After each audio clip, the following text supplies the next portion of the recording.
So my double bill for this week consisted of Teen Titans Go to the movies and Ant-Man and the Wasp, which I guess is actually a cohesive theme. Teen Titans Go to the movies is based on the Teen Titans Go TV show, the very popular children's show, which has apparently been running for about 5 series now. It was kind of spun off from the early 2003 Teen Titans show, which I watched a lot as a kid. I was enamored of that show. And I've never really been the biggest fan of Teen Titans Go. I think a big part of it is, one, it's very much aimed at a much younger audience, and it's not really my style with that, but also partly because I loved the old show so much that then when they brought in this different thing, it felt kind of weird. I have seen bits and pieces of it here and there, and some of it's really funny. Some of it has really grown on me. But by and large, I have not seen most of it. So I was coming into this movie fairly blind, other than seeing the trailers, and I absolutely loved this. This was hilarious from start to finish. I mean, there is so many great jokes in here. I won't spoil them for you because it's genuinely worth seeing just because of how much you will laugh. The performances are fantastic. It's all the same voice cast from the series. So it's Scott Melville, Greg Sipes, Carey Payton, Tara Strong, and I'm really sorry I've just forgotten the name of the woman who voices Starfire. Hayden Walsh. And then also you have Will Arnett is the villain as Slade.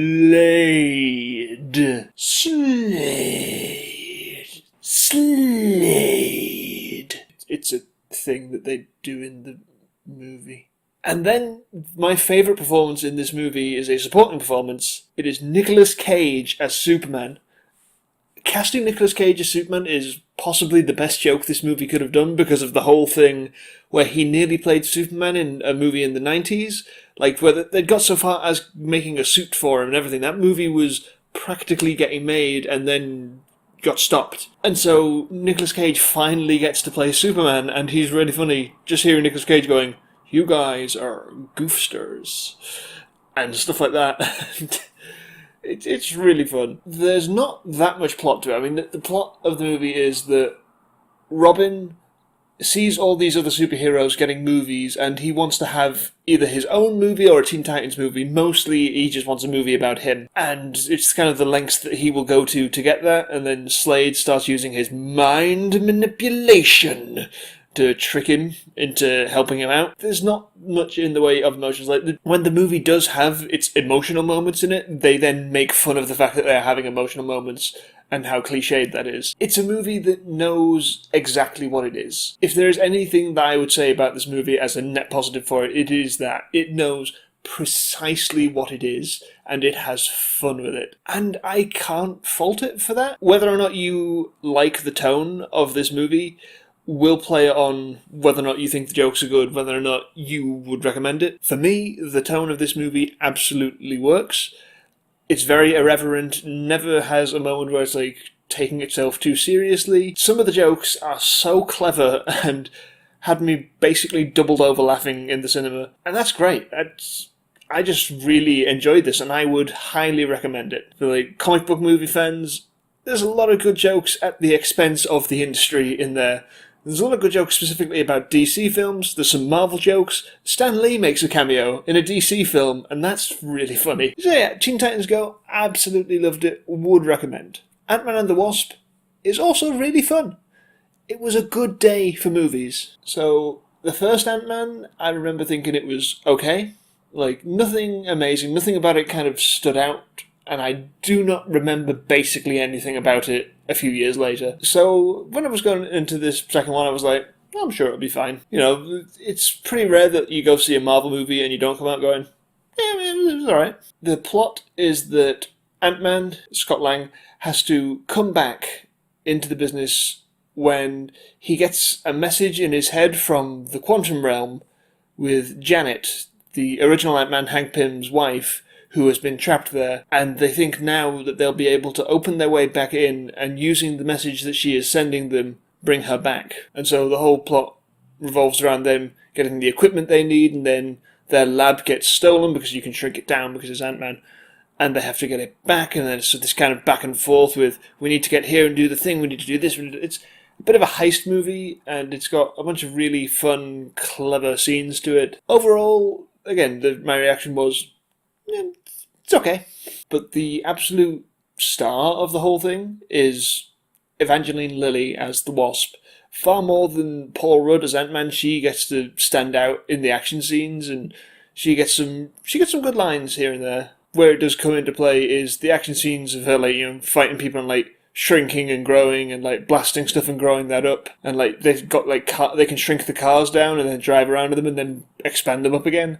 And they do some really creative visuals with that, which I did enjoy. The villain of the movie is this thief called Ghost, who phases in and out of things.